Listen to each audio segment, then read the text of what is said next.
औज़ुबिल्लाहिमिनश्शैतानिर्रजीम बिस्मिल्लाहिर्रहमानिर्रहीम। Online students kindly confirm करें आपके पास आवाज़, स्क्रीन, वीडियो सब ठीक है। वालेकुम अस्सलाम। साजिद कैसे बेटा, आप ठीक हो? आप कैसे हैं? ठीक है, खैरियत से?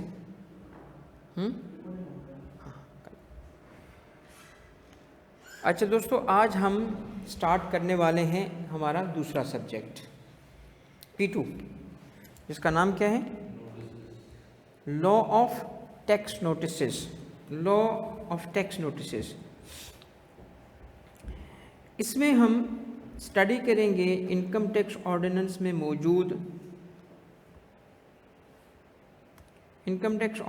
मौजूद वो नोटिसेस जिनसे आम तौर पे हमारा वास्ता पड़ेगा। उन नोटिसेस को हम आइडेंटिफाई भी करेंगे, उन नोटिसेस का रेलिवेंट लॉ और सिचुएशंस जिनमें वो इशू किए जाते हैं उनको भी हम स्टडी करेंगे। और इसके अलावा वालेकुम सलाम राफ़े, कैसे बेटा?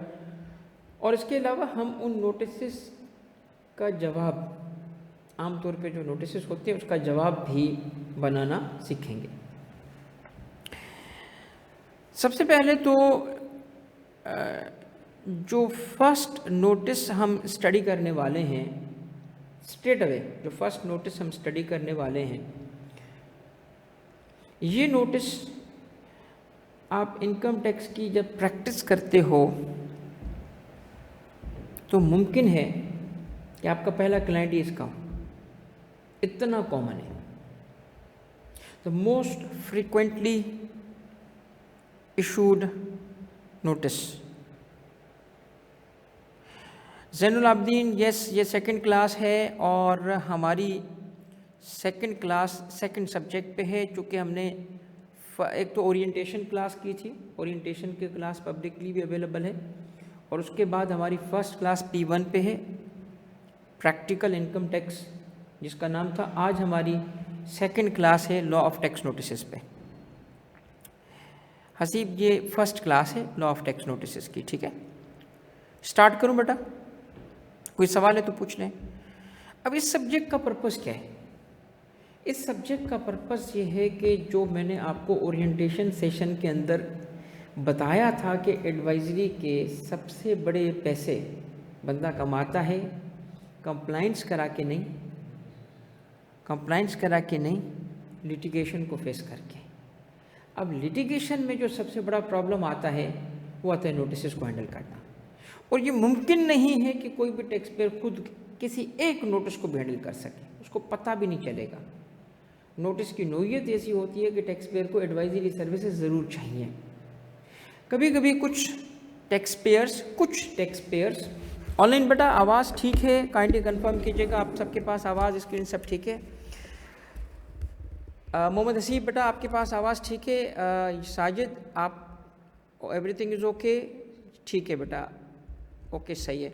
तो जो आपके पास कभी कभी ऐसी सिचुएशन होगी कि जिसमें कोई टैक्स पेयर मुमकिन है कि टैक्स का कंप्लाइंस वाला पोर्शन खुद अपने अकाउंटेंट से कराए, यानी रिटर्न फाइल करने का काम वो अपने अकाउंटेंट से करवाए, मगर ये मुमकिन नहीं है कि उसका अकाउंटेंट नोटिसेस को हैंडल कर सके और लिटिगेशन को हैंडल कर सके, क्योंकि इसके लिए इन डेप्थ नॉलेज चाहिए टैक्स लॉ की। ना सिर्फ टैक्स लॉ की नॉलेज चाहिए बल्कि तैरना भी आना चाहिए पानी में, वरना डूब जाएगा। तो लॉ को हैंडल करना कौन सी चीज़ है, कैसे हैंडल करेंगे, ये आप सीखेंगे वन बाय वन, ठीक है? सारे नोटिसेस जो मोस्ट कॉमन जो आम तौर पे, यानी जो अगर आपने इस कोर्स को अटेंड कर लिया तो आप नोटिसेस को इंशाल्लाह हैंडल कर लोगे। हमारा पहला नोटिस इनकम टैक्स ऑर्डिनेंस का। सैयद नहीम शाह, सर मैं tax payer prefer GPT for apply technique. देखिए, जीपीटी ना सिर्फ आपको लिख के देगी, उसको लॉ की ट्रेनिंग नहीं है। ये यूज़ करना भी हम सिखाएंगे बेटा आपको, जीपीटी यूज़ करना। मगर जीपीटी का जो ड्राफ्टेड रिप्लाई है वो रिलायबल होना ज़रूरी नहीं है, क्योंकि जीपीटी की जो ट्रेनिंग हुई है जिन टोकन्स पे या जिस टेक्स्ट पे, वो ज़्यादातर वेस्टर्न है। तो पाकिस्तानी लॉ पे उसकी ट्रेनिंग नहीं हुई तो उसको हम 100% रिलाई नहीं करते। और जीपीटी अभी तक हेलुसिनेट भी कर रहा है। हेलुसिनेट का मतलब अपनी तरफ से नई नई चीज़ें क्रिएट करके, और मैं कह रहा हूँ जो हकीकत में एग्जिस्ट नहीं करती। चलें, आज का चूँकि टॉपिक ये नहीं है, किसी वक्त आके मैं आपको बताऊँगा कि ये LLM कैसे काम करते हैं। LLM का मतलब है लार्ज लैंग्वेज मॉडल्स, ये चीप जो जनरेटिव सॉफ्टवेयर है ना, ये कैसे काम करते हैं। ठीक है, चलें, तो जो सबसे, अब मैं स्टार्ट करने लगा हूँ बेटा। किसी को कोई भी कमेंट हो, कोई बात करनी हो, ज़रूर करें, साथ साथ करें, क्योंकि हम इंटरेक्टिव रहेंगे। आप ऑनलाइन बेटा, आप कीप कंटिन्यूइंग, ठीक है, कीप कंटिन्यूइंग, कोई रुके नहीं। आपने जो सवाल करना है, जो कमेंट करना है, करते रहिएगा। ठीक है, मैं मगर स्टार्ट कर रहा हूँ। अब इस लॉ ऑफ टेक्स्ट नोटिस का सबसे पहला नोटिस है 122(9). 420 सुना है? आप कभी कभी दोस्त को बोल देते हो ना 420 ही ना कर मेरे साथ। क्या मतलब है 420? वो 420 सेक्शन है किस चीज़ का? धोखाधड़ी। सेक्शन का नाम मशहूर हो गया। तो इनकम टैक्स ऑर्डिनेंस में भी ये ऐसे मशहूर हैं कि जब हम कहते हैं ना, मैं मिसाल जो किसी जानने वाले का, भाई ये नोटिस आया है FBR से, ज़रा आप देखें, तो मैं उसको पहले कहता हूँ ऊपर तो देख, 122 ने तो नहीं लिखा। 122 नो का मतलब है FIR कट चुकी है। FIR कट चुकी है, असली FIR नहीं, FIR वो वाली नहीं। FIR कटने का मतलब FIR नहीं लेना, FIR नहीं कट चुकी। जैसे FIR कटने के बाद वापस नहीं हो सकती ना, इसी तरह ये नोटिस इशू होने के बाद वापस नहीं हो सकता। मैं किसी को, अफसर को बोलूँगा हाँ भाई देखो इसकी जायज़ हेल्प तो कर दो, वो उस वक्त तक कह सकता हूँ जब तक इशू ना हुआ हो। क्या इशू ना हुआ हो? नोटिस। कौन सा? 122(9). अब देखिए ये 122(9) क्या है? ये सेक्शन है 122 और सब सेक्शन है 9। इसको हम कहते हैं आमतौर पे शो कॉज नोटिस। ये है show cause notice for amendment of assessment. ये है आपका टॉपिक। और ये टॉपिक का मतलब ये नहीं है कि बस आज का टॉपिक है भाई ये चलेगा, इस पे बहुत कुछ होगा। आप समझेंगे ये सब्जेक्ट है बजाते खुद। अगर आपने ये नोटिस सीखा तो आप समझें कि आपने आधा टैक्स प्रैक्टिस का काम सीख लिया, क्योंकि सबसे ज़्यादा नोटिस जो फेस करना पड़ता है आपको ये है। फिर और भी नोटिस हैं, वो हम आगे चल के कवर करेंगे। सारे मेजर नोटिस को मुमकिन है कि सारे मेजर और माइनर को भी हम कर लें। सही है भाई? तो टॉपिक कौन सा है आपका? सब्जेक्ट है। सब्जेक्ट का नाम क्या है हमारा? P2 क्या है? P2 paper 2 is law of tax notice. और इसका ऑब्जेक्टिव मैंने बताया, हम क्या करेंगे? नोटिस की लीगैलिटी, नोटिस की सिचुएशंस और उसका रिप्लाई, जवाबात ड्राफ्ट करना, ये सब सीखेंगे। सही? अच्छा, अब आपने 122(9) जब आएगा तो उसको कैसे हैंडल करते हैं, 122(9) क्या है ये सीखना है। अब आप छोड़ें, सबसे पहले हम कुछ और सीखते हैं। 122(9) को छोड़ दें, हम कुछ और पढ़ने वाले हैं। 122(9) को एक वक्त के लिए मैं स्टॉप कर रहा हूँ। ओके, आ जाएं इनकम टैक्स के चार्जिंग सेक्शन पे। सर ये क्या है इनकम टैक्स का चार्जिंग सेक्शन? सर जी इनकम टैक्स ऑर्डिनेंस 2001 हमारा लॉ है। इनकम टैक्स ऑर्डिनेंस 2001 ये हमारा लॉ है, जो कहता है कि इनकम को टैक्स किया जाएगा। करेक्ट? तो मैं थोड़ा सा आपको अब बैकग्राउंड देके एक ऐसी सिचुएशन पे ले जाऊंगा जो आपको फिर 122(9) से कनेक्ट कर देगी। फिर हम आएंगे उस नोटिस की रिक्वायरमेंट, लीगल, फिर एक्चुअल नोटिस सामने रखेंगे, फिर इसका जवाब बनाएंगे। 2-3 नोटिस हम बनाएंगे तो आपका काम हो जाएगा। असेसमेंट की मीनिंग अभी आ रही है हारिस, आ रही है बेटा, सारा कुछ आ रहा है। GPT not having full information, जी बिल्कुल ऐसा ही है। वो ट्रेनिंग जिस मॉड्यूल पे होगा ना उसी तक महदूद होगा। एनीवे, तो इनकम टैक्स ऑर्डिनेंस 2001 हमारा टैक्स लॉ है जो कि इनकम को टैक्स करता है। अब टैक्स के कवानीन टैक्सिंग स्टैट्यूट कहलाते हैं। Statute means law. तो टैक्सिंग स्टैट्यूट्स में सेक्शंस 2 किस्म के होते हैं। एक वो सेक्शन जो टैक्स को इम्पोज करते हैं, जिसके थ्रू टैक्स इम्पोज होता है। दूसरे वो जो प्रोसीजर बताते हैं उस टैक्स को कंप्यूट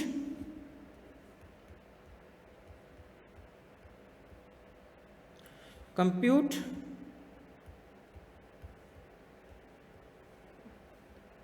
बल्कि मैं इसको कंप्यूटेशन कर देता हूँ, कंप्यूटेशन, कलेक्शन,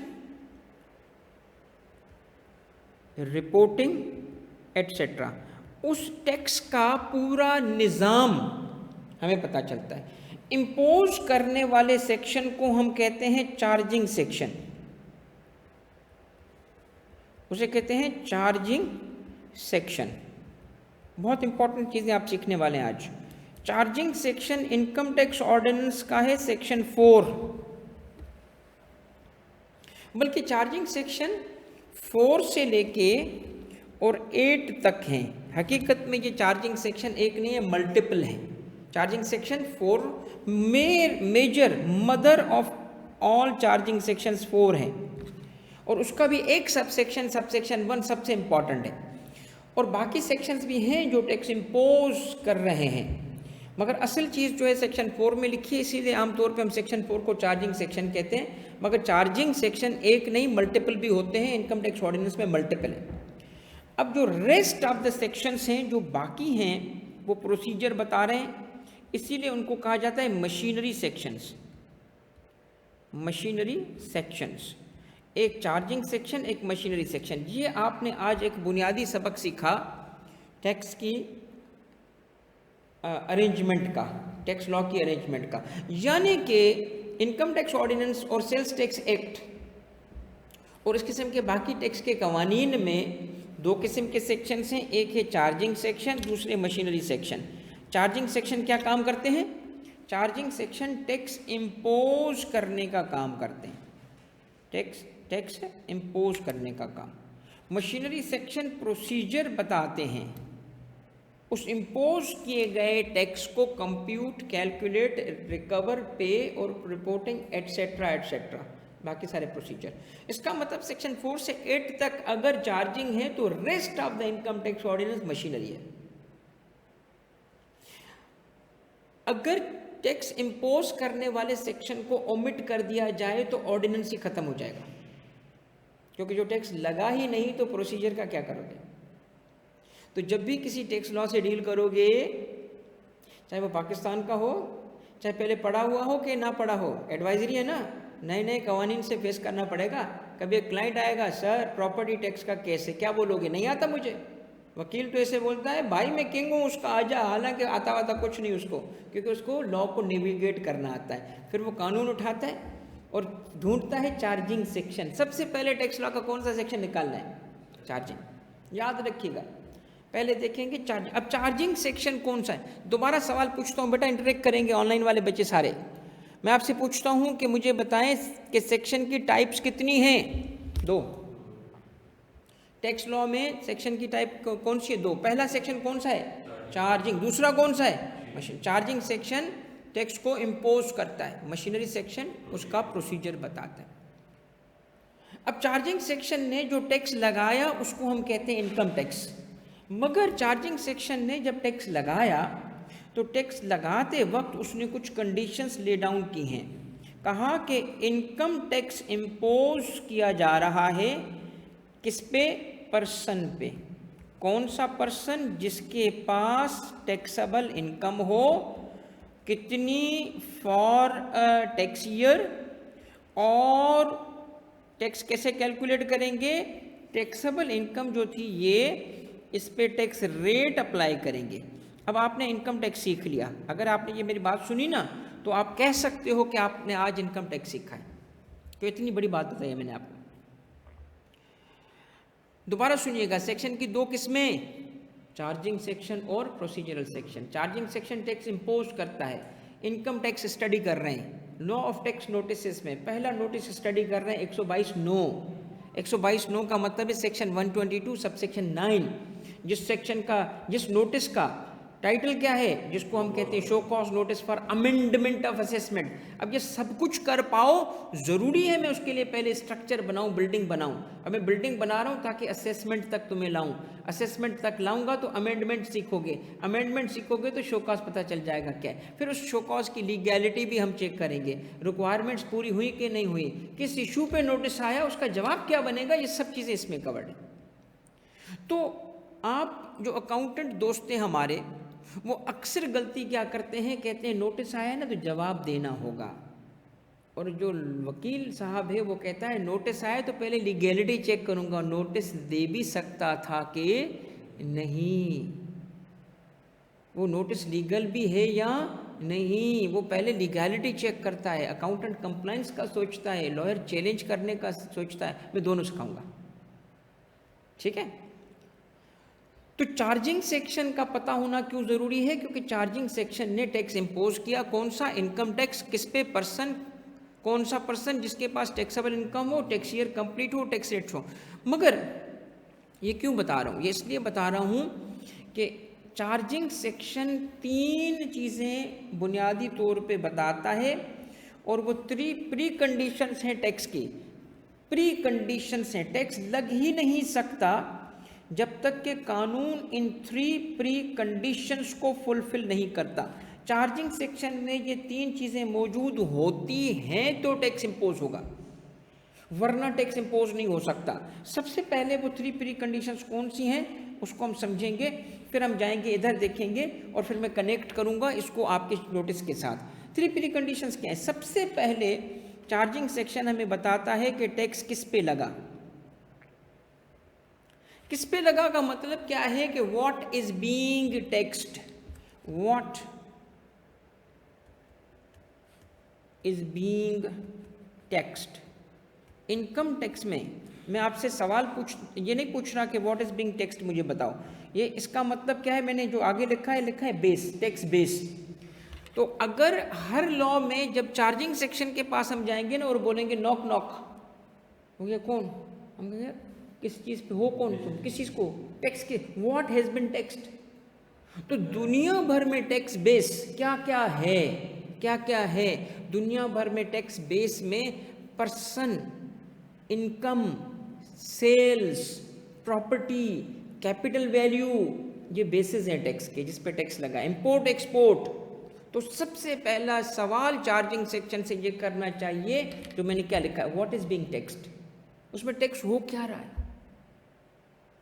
फिर टैक्स बेस के बाद हम देखते हैं अच्छा उसने पर्सन को टैक्स किया, अच्छा उसने प्रॉपर्टी को टैक्स किया। मैं मिसाल देता हूं आपको प्रोविंशियल टैक्स का।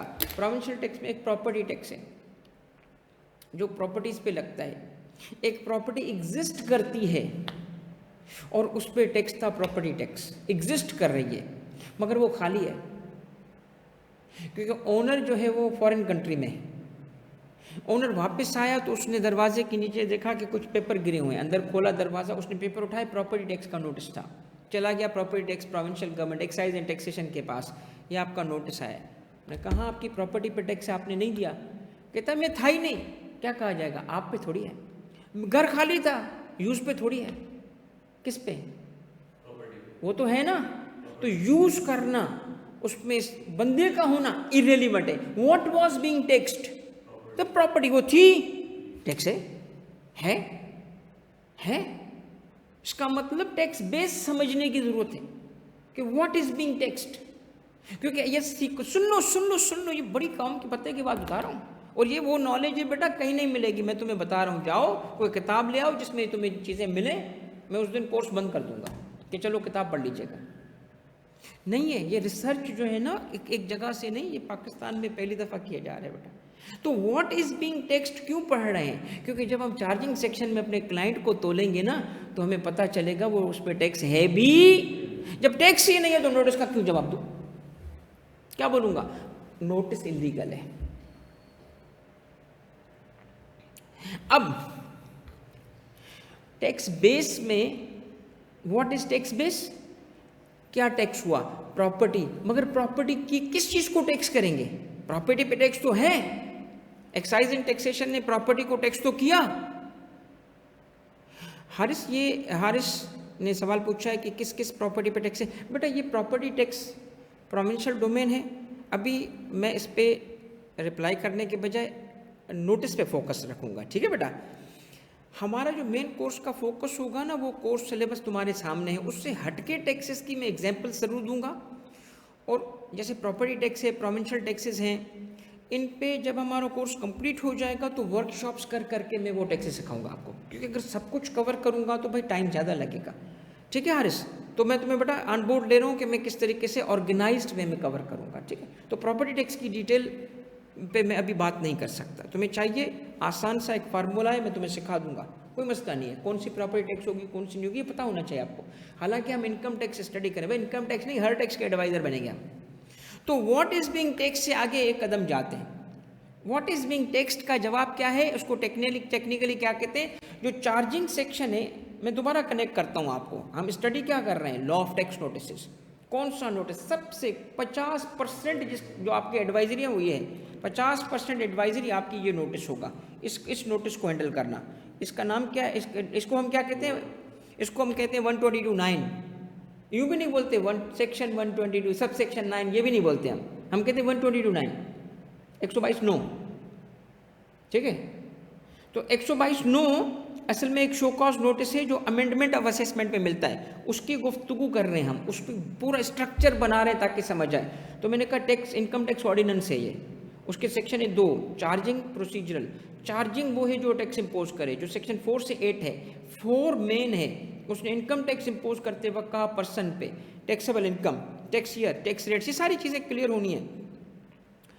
अब मैंने कहा टैक्स चार्जिंग सेक्शन 3 चीज़ों का जवाब देता है। पहले बताते हैं किस पे टैक्स हुआ, उसको टैक्स बेस कहते हैं। व्हाट इज बीइंग टैक्स्ड का मतलब क्या है, व्हाट इज बीइंग टैक्स्ड का मतलब है टैक्स बेस बता रहा है हमें।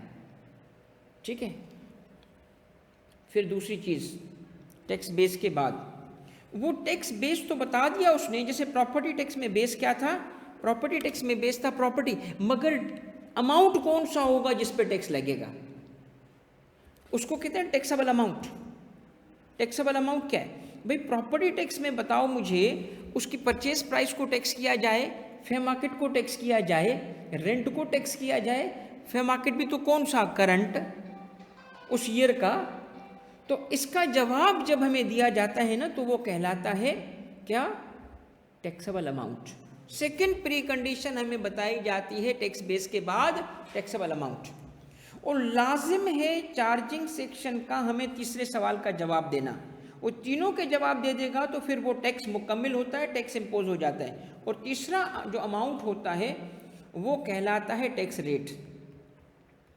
ये तीनों चीज़ें मौजूद होंगी तो टैक्स लगेगा, वरना टैक्स नहीं लग सकता। पहला टैक्स बेस, टैक्सेबल अमाउंट और टैक्स रेट। टैक्स बेस किसे कहते हैं, व्हाट इज बीइंग टैक्स्ड, उसमें अमाउंट क्या लिया जाएगा, रेट क्या लिया जाएगा। अब मैं आपके सामने रखने वाला हूँ charging section income tax ordinance 2001 का, और अभी अभी मैंने आपको कहा है कि उस चार्जिंग सेक्शन का नंबर होगा, क्या नंबर होगा उसका, सेक्शन 4। और ये आपको याद होना चाहिए कि चार्जिंग सेक्शन 4 से 8 तो हैं, मगर मेन चार्जिंग सेक्शन हमारा क्या होगा, 4। और सेक्शन 4 जो है उसके सब सेक्शन 1 में ही आपके पास जो चीज़ लिखी है वो है टैक्स ऑन टैक्सेबल इनकम, और आपका चार्जिंग, ये देखें ऊपर लिखा है चैप्टर 2 का नाम क्या है, charge of tax. Charge of tax है।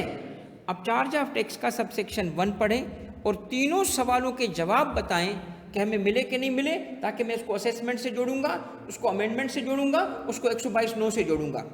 कहता है tax on taxable income charging subject to this ordinance.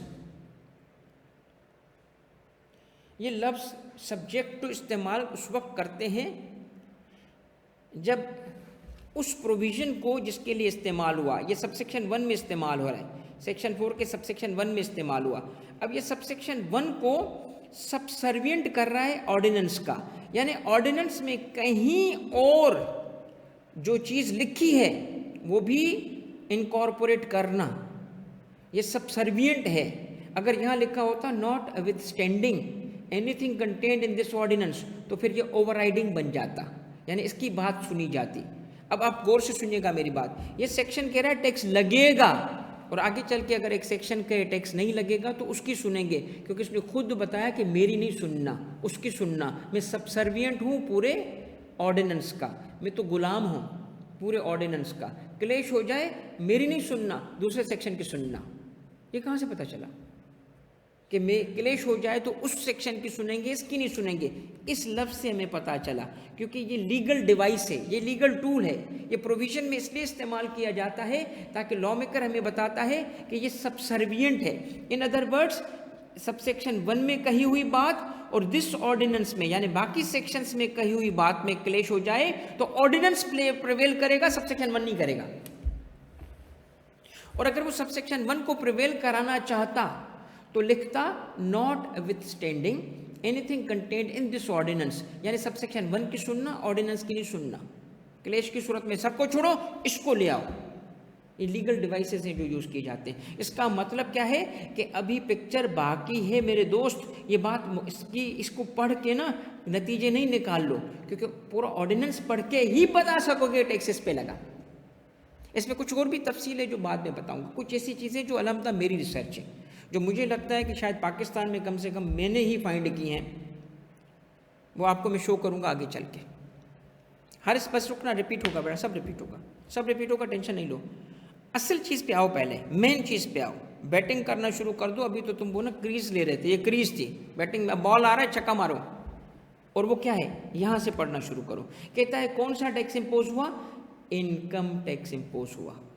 Income tax चल भी क्या लिखा है, imposed for each tax year at rate और rates specified in division 1, division 2 of part 1 of the first schedule as the case may be on every person who has taxable income। अब मैंने कुछ लिखे थे 4 लफ्ज, वापस जाओ रिकनेक्ट करो।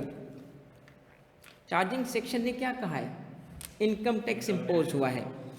कब कंडीशंस क्या होंगी, पर्सन होना चाहिए, उसके पास क्या होना चाहिए, टैक्सेबल इनकम होनी चाहिए।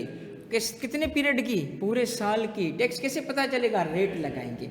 इसका मतलब होगा कि आप पूरी टैक्सेबल इनकम लोगे और उस इनकम पे टैक्स रेट लगाओगे तो टैक्स पता चल जाएगा। ये रेट गिवन होंगे किस शेड्यूल में, ये इनकम टैक्स ऑर्डिनेंस के फर्स्ट शेड्यूल में, फर्स्ट शेड्यूल में गिवन होंगे।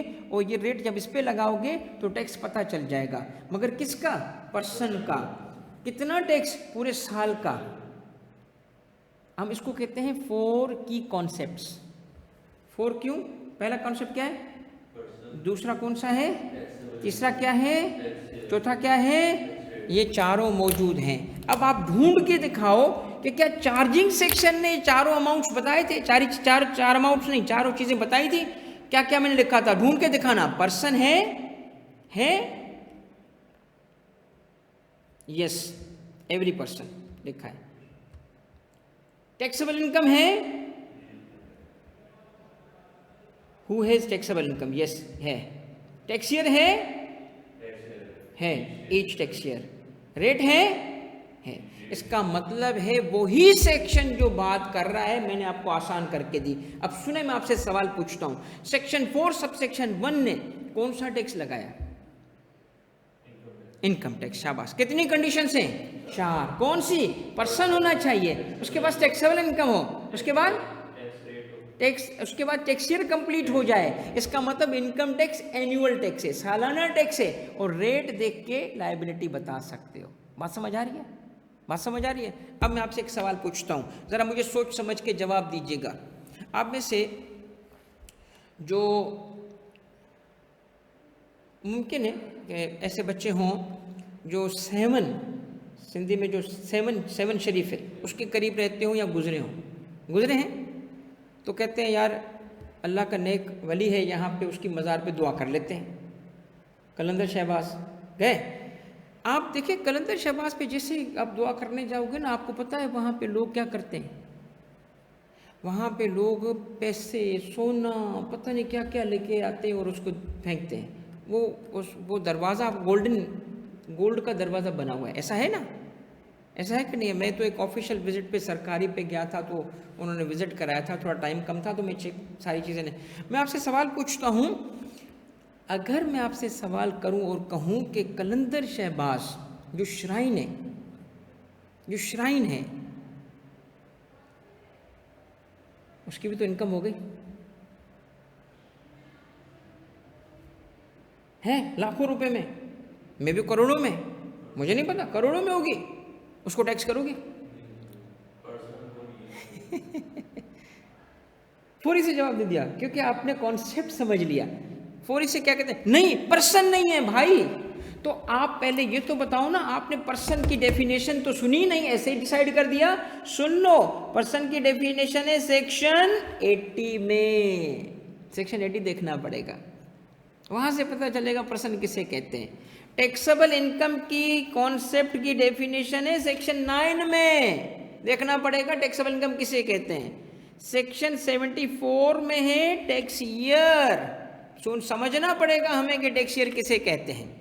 उसके बाद किस शेड्यूल में है, फर्स्ट शेड्यूल में है क्या, टैक्स रेट्स।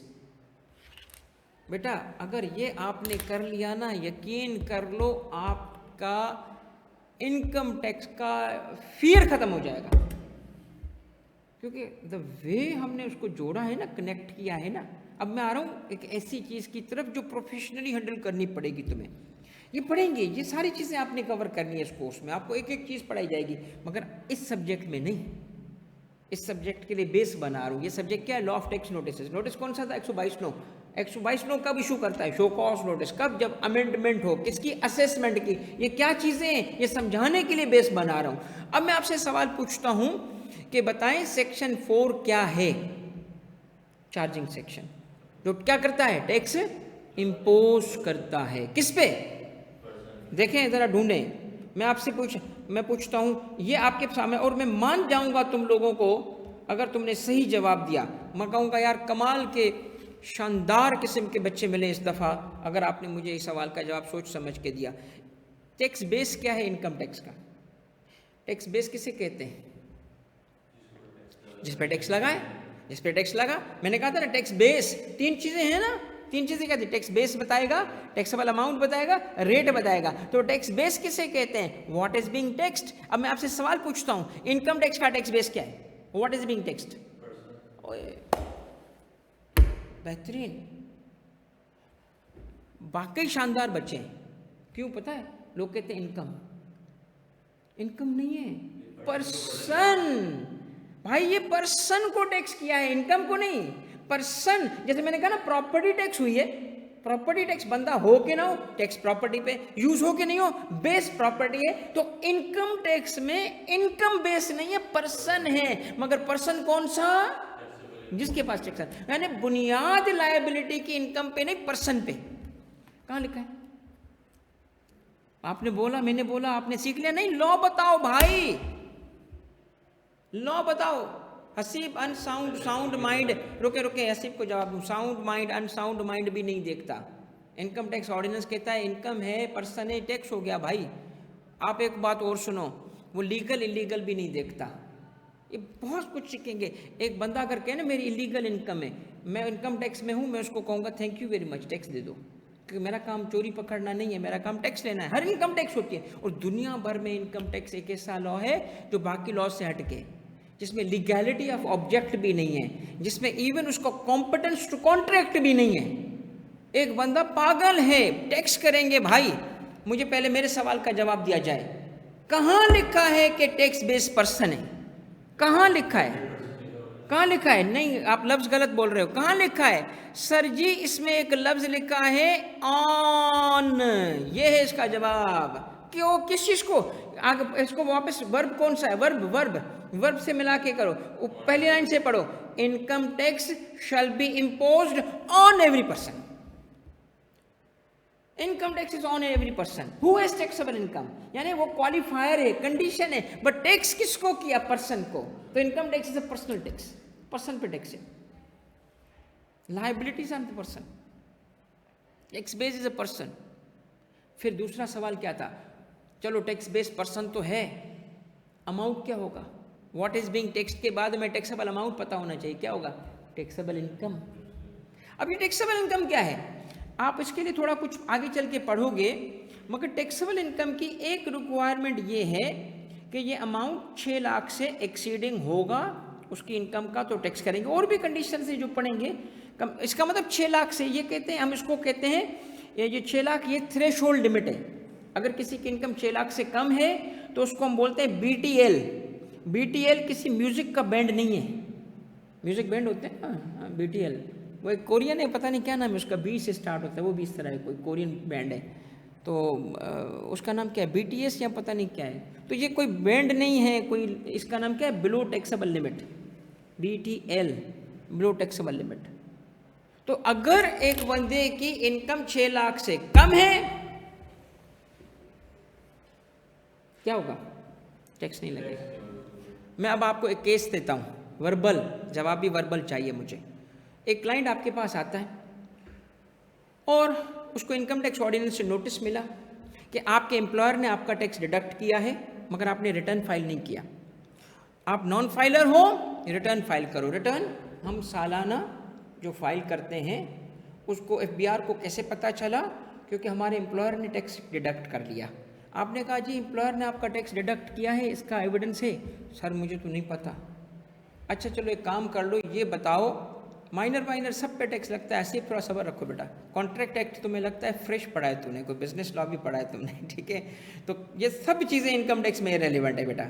माइनर को भी टैक्स करते हैं, उसके लिए सेक्शन अलग है। तुम्हें पता है, मजे की बात, हसीब को जवाब दे रहा हूँ, एक सेक्शन का नाम है टैक्सेशन ऑफ डिसीज्ड, मुर्दा को भी नहीं छोड़ता इनकम टैक्स का। टैक्सेशन ऑफ डिसीज्ड भी गिवन है, सब पे टैक्स। आगे की बात सुनो, जो मैं अभी बात बता रहा था कि अगर एक बंदे को नोटिस आता है तो आप कहते हो कि चलो एक काम कर लो, मुझे अपना सैलरी स्लिप तो दे दो, बैंक अकाउंट तो बताओ ताकि मैं मालूम तो करूं। वो कहता है सर सैलरी स्लिप भी मेरा एम्प्लॉयर नहीं देता। अच्छा पैसे तो बैंक में आते हैं ना, हाँ सर बैंक में आते हैं, ले आओ भाई सैलरी स्लिप और बैंक का स्टेटमेंट। बैंक स्टेटमेंट लाता है। अब सुनिएगा, उसको मंथ की सैलरी मिलती है। अब मैं आपको जो फैक्ट दे रहा हूँ तो वजह सुनिएगा, उसको मंथली सैलरी मिलती है 45,000। उसकी सैलरी 45,000, उनको खुद कख नहीं पता था, बस इतना पता है सर 45,000 है। अब मैं आपसे पूछता हूँ कि इस क्लाइंट पे क्या क्या तुम नतीजे निकालोगे, कैसे जहन अप्लाई करोगे यार क्या। अब मैं आपको दोबारा डिटेल बताता हूँ। बंदा आया, कहता है जी मुझे नोटिस मिला है। नोटिस किसका है, ये नोटिस भी सीखोगे नॉन फाइलर का, कि आपने रिटर्न नहीं फाइल किया क्योंकि आप पे, और उसको कैसे पता चला FBR को कि रिटर्न नहीं फाइल किया, इसका बनता था। एम्प्लॉयर ने टैक्स काट के हमें दे दिया है, आपका टैक्स हमारे पास अपीयर हो रहा है, आपके NIC पे हमारे पास टैक्स तो आ रहा है, मगर आपने रिटर्न नहीं फाइल किया, रिटर्न फाइल करो। आपके पास आ गया, मैं रिटर्न फाइल करो। आपने डिटेल पता की तो पता चला उसकी सैलरी 45,000 है। मैं अब आपसे पूछता हूँ क्या क्या करोगे। सैयद रहीम जिंदाबाद बेटा, शाबाश। सैयद रहीम कहता है वो BTL है। BTL का मतलब है बिलो टैक्सेबल। आप 45 × 12 करो पहले, 45 × 12, 45 × 12, 45 × 12 भाई कैलकुलेटर, मेरे उस्ताद ने कहा था कैलकुलेटर यूज़ करना हमेशा और डायरेक्ट यूज़ करना हमेशा। कभी भी तुम्हें फिंगर टिप्स पे भी लॉ याद हो ना, तभी कानून खोल के देख लेना, लफ्ज़ देखना उसके, और मुझे इसका बड़ा फ़ायदा हुआ है। तो मैं कैलकुलेटर यूज़ करना मेरी आदत भी है। 45 हो गया सर जी × 12, तो ये बनता है 540। अभी अभी मैंने क्या बताया, 540 क्या है, BTL है, तो उस पर तो टैक्स ही नहीं है। ओके, अब अगर मैं आपको कहूँ कि उसकी सालाना इनकम कितनी थी, सुनिएगा तवज्जो से, उसकी सालाना इनकम थी 540, मगर उसको मिली है 5,10,000। इसका मतलब है कि 510 की वजह से -5 10 30,000 रुपये एम्प्लॉयर ने काट के FBR को टैक्स की मद में पे किए। पहली चीज आपने क्या नतीजा निकाला कि उस पर टैक्स ही नहीं था। दूसरा क्या नतीजा निकालोगे, उसे रिफंड मिलना चाहिए, 30,000 का रिफंड होना चाहिए उसको। तीसरा नतीजा क्या निकालोगे, वो लायबल टू फाइल रिटर्न ही नहीं है, क्योंकि उसकी इनकम तो PTL है, टैक्सेबल नहीं। ये आप पढ़ेंगे कि कौन कौन रिटर्न फाइल करने के लायबल है, ठीक है। उससे क्या बोलोगे, उससे बोलोगे भाई आपका रिटर्न नहीं बनता और आपके 30,000 रुपये गलती से काट दिए गए हैं, वो FBR से रिफंड होने चाहिए, ठीक है। एम्प्लॉयर को जाके बता दो कि तुम्हारा टैक्स नहीं कटना चाहिए, मेरे से बात कराओ ताकि उसको मैं बता दूं आप पे टैक्स ही नहीं है, आपका तो खामखा वो पैसा रोक रहा है।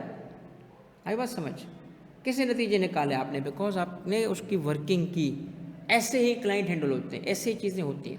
वो क्लाइंट एक एक चीज़ अगर तुम्हें बताएगा तो फिर आप किस काम के लिए हो।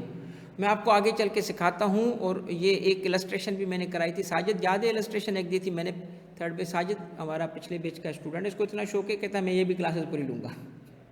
हाँ भाई साजिद, एक केस स्टडी दिया था, डेटा दिया, स्टैटिस्टिक्स कैसे दिया, एक मैंने दी वेल्थ स्टेटमेंट, एक मैंने दी बैंक स्टेटमेंट और एक मैंने डेटा दिया, मैंने कहा बताएंगे क्या होगा।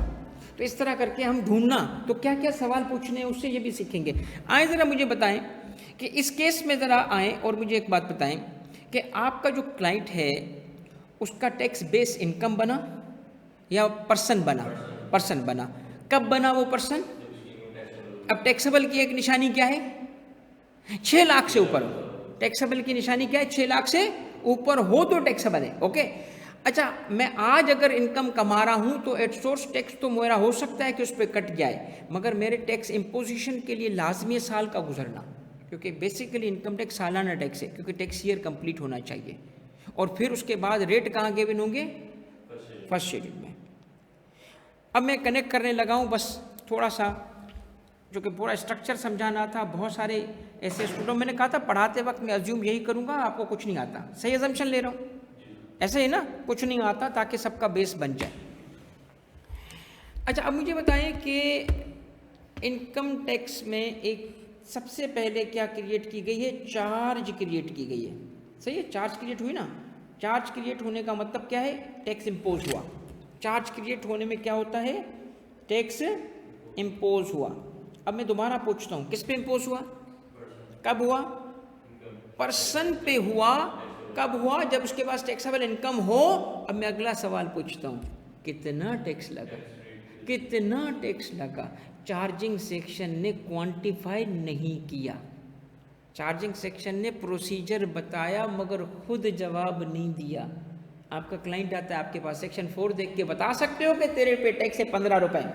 नहीं, क्योंकि उसने प्रोसीजर बताया, खुद क्वांटिफाई नहीं किया। इसका मतलब है कि चार्जिंग सेक्शन टैक्स लगाता तो है, क्वांटिफाई नहीं करता। उसे क्वांटिफाई करने के लिए कि कितना टैक्स लगा या नहीं, ये हमें पता चलेगा चार्जिंग सेक्शन से। टैक्स लगा या नहीं ये देखना है ना, तो आपको सेक्शन देखना पड़ेगा चार्जिंग सेक्शन देखेंगे कि कंडीशंस मीट हुई कि नहीं हुई, क्लाइंट पर टैक्स है कि नहीं है। चार्जिंग सेक्शन से हमें पता चलता है टैक्स है या टैक्स नहीं है। कंडीशन मीट हुई, टैक्स है, कंडीशन मीट नहीं हुई, टैक्स नहीं है। मगर ये हमें नहीं जवाब देता एक चीज़ का, और वो क्या है कि टैक्स कितना होगा, हाउ मच का जवाब चार्जिंग नहीं देता। अब चार्जिंग सेक्शन ने बताया टैक्स है, कितना है उस प्रोसेस को कहते हैं असेसमेंट। हो गया लिंक? असेसमेंट का प्रोसेस होता है। और हाउ मच का जवाब इनकम टैक्स ऑर्डिनेंस में जो सेक्शन देता है वो 4 नहीं, सेक्शन 120 है। सेक्शन 120 और कुछ और सेक्शन से जो आप वक्त के साथ पढ़ोगे, 120, 121, 122, ये बहुत यही चीज़ें सीखेंगे।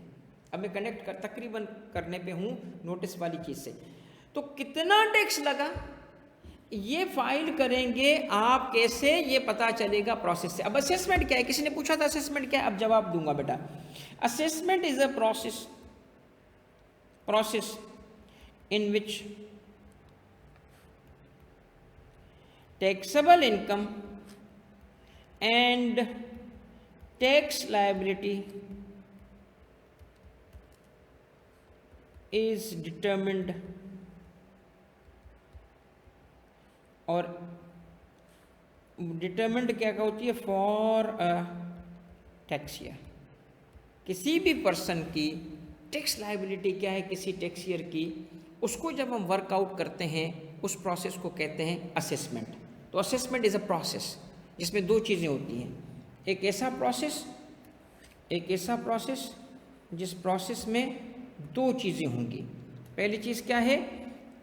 टैक्सेबल इनकम पता चल जाएगी, और टैक्स लायबिलिटी पता चलेगी। ये 2 चीज़ों का हमें जवाब मिलता है, मेरी इनकम क्या है और मेरा टैक्स कितना है, ये इस प्रोसेस से पता चलता है जिसको हम असेसमेंट कहते हैं। अब थोड़ा सा ये ज़रा समझिएगा। तो स्टेज 1 टैक्स लॉ की क्या है? टैक्सेशन की हमारे इनकम टैक्स की स्टेज 1 क्या है? स्टेज 1 क्या है बताएं? स्टेज 1 है charge of tax. Stage 1 charge of tax है, तो आपने चैप्टर का नाम देखा था, क्या है? Charge of tax. स्टेज 1 है टैक्स का इम्पोज होना, कितना नहीं, कितना नहीं, ये सिर्फ बताएगा टैक्स लगा या नहीं लगा, कितना लगा, वो स्टेज 2 है।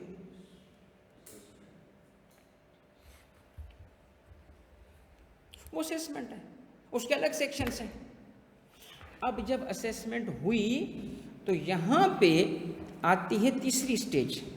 अब तीसरी स्टेज के निकलते हैं दो रास्ते, या तो ये चला जाता है रास्ता पेमेंट की तरफ, या ये चला जाता है रास्ता लिटिगेशन की तरफ। ठीक है, क्या उस बंदे ने पेमेंट की तो इसको कहते हैं collection and recovery. Collection and recovery इसके अलग सेक्शन से, कलेक्शन एंड रिकवरी इसके अलग सेक्शन से, जिसमें वो खुद पे करेगा। खास तौर पे इसमें सेक्शन है 137 जिसके थ्रू वो पेमेंट करता है। 1, 2 ये बात की बातें हैं कौन से, और अगर वो एग्री करता है तो पेमेंट कर देगा, एग्री नहीं करता तो क्या करेगा? लिटिगेशन, अपील फाइल करेगा, और यहाँ से फिर वो लिटिगेशन का सब्जेक्ट शुरू होता है। आप देख रहे हैं किससे सारा टैक्स लॉ कनेक्टेड है, और मुख्तलिफ स्टेजेस पे आप सर्विसेज परफॉर्म कर रहे होते हो, मुख्तलिफ सर्विसेज दे रहे होते हो। ये नहीं है कि एडवाइजरी की एक फ़ी होती है, एडवाइजरी की हर स्टेज की अलग फ़ी होती है, रिटर्न फाइल करने की अलग फ़ी, नोटिस को हैंडल करने की अलग फ़ी, अपील फाइल करने की अलग फ़ी, ये पूरा पैकेज बनता है। ओके, तो अपील और लिटिगेशन शुरू हो जाती है। अब मैं आपसे कहता हूँ ये इसको मैं बोलता हूँ स्टेज 3। अब मैं आपसे, ये मैंने बनाई है भाई, किसी किताब की नहीं है, भाई के किताब की है, ये मेरी अंडरस्टैंडिंग है जिससे ये मैं इस सब्जेक्ट को आपको पढ़ा रहा हूँ। तो मैं आपसे पूछता हूँ, बताएं 3 मेजर स्टेजेस क्या है टैक्स की? स्टेज 1 चार्ज ऑफ टैक्स, जिसमें क्या होता है? जिस पे टैक्स इम्पोज होता है तो कंडीशंस चेक करेंगे ना, टैक्स बना भी कि नहीं बना, टैक्स है भी कि नहीं है। नहीं है तो असेसमेंट करवाओगे? नहीं कराएंगे, क्योंकि टैक्स ही नहीं है। सेकंड स्टेज क्या है? किसकी असेसमेंट करते हैं? जिस पे टैक्स था तो असेसमेंट करेंगे ना। असेसमेंट हो गई, या तो एग्री करेंगे या डिसएग्री करेंगे। एग्री करेंगे तो क्या करेंगे? पेमेंट, और नहीं करेंगे तो क्या करेंगे? अपील। सही है। अब आए इस प्रोसेस में, मैं अब पिक कर रहा हूं इस स्टेज को, सेकंड स्टेज को एक्सप्लेन करूंगा। किस स्टेज को एक्सप्लेन करूं अब मैं एक्सप्लेन करने वाला हूं किस चीज़ को? असेसमेंट को। इतनी एक क्लास में आपने चीज़ें कभी भी नहीं सीखी होंगी, सारी चीज़ें कनेक्ट होकर, मैंने कहा ना इस क्लास के बाद आपको फील होगा मुझे इनकम टैक्स आ रहा है। आप कहोगे कि नहीं यार इतना भी मुश्किल नहीं है वैसे बहुत कॉम्प्लेक्स बट मैनेजेबल है। अब मैं असेसमेंट एक्सप्लेन करने लगा हूँ, सुनिएगा। अब पाकिस्तान में असेसमेंट का जो निज़ाम है कैसे वर्क करता है, पहले मैं आपको ओल्ड, लिखिएगा, कोई नहीं लिखेगा पुराना। अच्छा लिखना चाहे तो मैं मना थोड़ी करूँ, लिख लो, किसी के लिए नई नॉलेज है तो सीख लें, मगर ये बॉक्स में लिखो कि ये ओल्ड है, ये इस वक्त प्रिवेल नहीं करता, ये निज़ाम ओल्ड निज़ाम है, ये पुराना सिस्टम है, अभी का नहीं है। और वो सिस्टम क्या है सुनो भाई। कराची के जो बच्चे हैं और लाहौर के जो बच्चे हैं, मैं चूँकि इन 2 शहरों में ज़्यादा रहा हूँ, ट्रेनिंग मैंने की है लाहौर में सिविल सर्विसेज एकेडमी में और IRS एकेडमी में, तो लाहौर में थोड़ा अर्सा ज़्यादा गुजारा है, वैसे तो तकरीबन पूरा मुल्क देखा है। मैं इन 2 सिटीज़ के मेजर रोड की बात करता हूँ। मालाकंड करीब से गुजरे थे। मैं आपसे पूछता हूँ मेजर रोड, बड़ा बिजी 2 है रोड, लाहौर का बताओ कौन सा है और कराची का कौन सा है? कराची का जहाँ हम लोकेटेड हैं, शारा फैसल, यहाँ हमारा एक कॉलेज है शारा फैसल, इंस्टीट्यूट हमारा शारा फैसल, भाई सबसे ज़्यादा ट्रैफिक है, और माल रोड इन लाहौर, और सिटीज़ में भी होगा। अब आप ज़रा सोचो कि आप इस जगह पे माल रोड पे और शारा फैसल पे या GT रोड पे ही या किसी बड़े ट्रैफिक वाले रोड पे सब लोगों का ड्राइविंग लाइसेंस चेक कर सकते हो? मुमकिन है? नहीं मुमकिन नहीं है। क्यों मुमकिन नहीं है भाई? ट्रैफिक आप है कि ड्राइवर का चेक करोगे क्या? मुमकिन नहीं है। तो तरीका क्या रखा जाता है? तरीका क्या रखा जाता है? सबको जाने दो। अजम्पशन क्या है? सबके पास है, होगा, चलो भाई जाने दो। रोको किसको? जिस पे शक हो, और शक करने की वजह शक करने की वजह कोई रिस्क असेसमेंट होगी आपकी, रिस्क असेसमेंट। वो अपनी रिस्क असेसमेंट करता है सिपाही। आपको पता है दुनिया का सबसे बड़ा साइकोलॉजिस्ट कौन है? ट्रैफिक का सिपाही। बहुत दुनिया का सबसे पावरफुल, सबसे बड़ा, बहुत बड़ा साइकोलॉजिस्ट है। वो देख के बता देता है ये पैसे देगा कि नहीं देगा। वो लोगों को देख देख के बेचारे एक्सपर्ट हो गए यार। ठीक है, मैं एक दफ़ा ऐसे ही प्राइवेट गाड़ी में सफ़र, मतलब इधर ही कराची में जा रहा था, खुद ड्राइव कर रहा था, तो एक ट्रैफिक के किसी सिपाही ने या पता नहीं जो एएसआई था, तो उसने मुझे इशारा किया रुकने का। तो मैं रुक के उसको बताया भाई मैं टैक्स कमिश्नर। उसने कहा नहीं नहीं सर आपको रोका नहीं है, मुझे लिफ्ट चाहिए। अच्छा, मैंने कहा बेटा आप बैठ जाओ। वर्दी में था तो मुझे रिस्क कम लगा, वरना मैं कोई लिफ्ट नहीं देता। तो मैंने उससे फिर गपशप लगाई। तो मैंने कहा यार कि बाइक वाइक नहीं है? नहीं सर वो असल में बाइक नहीं है, बस पे जाता हूँ तो अब देर हो गई है। अच्छा, फिर मैंने उससे 2-3 सवाल पूछे। मैंने कहा पहला मौका मिला ऐसे सीखने की अपॉर्चुनिटी चाहिए। तो उससे पूछा अच्छा आप लोगों को पता कैसे चलता है इसके पास ड्राइविंग लाइसेंस नहीं है, ये नहीं है। उसने बहुत सारी चीज़ें बताई। मैंने कहा बाइकर्स को बड़ा तंग करते हो, तो बाइकर की डिटेल तो मैंने उससे पूछनी है। मैं कहा किस बाइक वाले को रोकते हो? कहता है जो हमें देखता है, और जो देख के मुस्कुराएगा उसको ज़रूर रोकेंगे। मैंने कहा किसको नहीं रोकते? कहता जो रुके ही नहीं, जो नहीं रुकता हम उसको रोकते नहीं है। समझे? तो बहरहाल उस बंदे की इंडिविजुअल बातें थी। कहने का मकसद ये है कि वो रिस्क असेसमेंट करते हैं। तो टैक्स में अब मैं आपसे सवाल पूछता हूँ, छोड़ें आप इसको, अब मैं आता हूँ टैक्स में। तवज्जो कीजिएगा, ये बड़ा इंपॉर्टेंट पार्ट शुरू हुआ है। चलिए टैक्स से पहले मैं आपको एक रिकमेंडेशन देता हूँ, मूवी रिकमेंडेशन है भाई मेरी तरफ से। मैं बहुत कम मूवीज़ देखता हूँ, बहुत कम, ना होने के बराबर, मगर चंद मूवीज़ मुझे बहुत अच्छी लगी हैं। उसमें एक का नाम है इन टाइम मूवी है एक, और इसका ताल्लुक भी बेसिकली एक ऐसे कॉन्सेप्ट से था जो मैं आपका स्पॉइलर नहीं करूँगा, इसलिए खुद देखना। तो इन टाइम मूवी में सिर्फ एक बात है कि एक नया फिलोसॉफिकल कॉन्सेप्ट था, और वो ये था कि लाइफ इज़ मेजर्ड, लाइफ जो होती है ना is measured on the wrist, कि आपकी कितनी लाइफ है उसमें अपीयर हो जाती है। अमीर लोगों की हज़ारों साल के करीब होती है, और लाइफ बढ़ती और घटती है क्योंकि लाइफ मनी है। कॉफ़ी की पेमेंट करोगे ना तो आपके 4 दिन कम हो जाएंगे, 4 दिन देने पड़ेंगे। तो आपको अगर काम करोगे तो लाइफ बढ़ जाएगी। इट्स अ वंडरफुल कॉन्सेप्ट, बड़ा इंटरेस्टिंग कॉन्सेप्ट था। तो आपकी मुझे क्यों अच्छी लगी? क्योंकि नया कॉन्सेप्ट था। तो हम जो इनकम टैक्स में बैठे हैं, हमें लोगों की इनकम का ऐसे थोड़ी पता चलता है। हम बुलाते हैं उसको, हाथ निकाल इतना कमाते हो, ऐसे थोड़ी पता चलता है। मैं आपसे सवाल पूछता हूँ, जो बंदा कमाता है अपनी बीवी को बताता है? जब बीवी को नहीं बताता तो एफबीआर को क्या बताएगा? नहीं बताएगा ना। तो पता कैसे चलेगा भाई के कितना कमाता है? जब उसको पता ही नहीं चलेगा एफबीआर को, तो ये बहुत कॉम्प्लेक्स प्रोसेस है ना। तभी तो नोटिसबाजी होती है, तभी तो आप कमाओगे। कैसे कमाओगे भाई? क्योंकि प्रोसेस ही ऐसा इनहेरेंटली मुश्किल बनाया है, क्योंकि लोग छुपाएंगे, जब छुपाएंगे तो वो पकड़ेंगे कोई कैसे, तो इस तरह नोटिसबाजी होगी। सुनिएगा आप तवज्जो से। इसीलिए जब रिपोर्ट करने का कॉन्सेप्ट है रिपोर्टिंग टू एफबीआर, ये वो रिपोर्टिंग है जो एफबीआर को करनी पड़ेगी।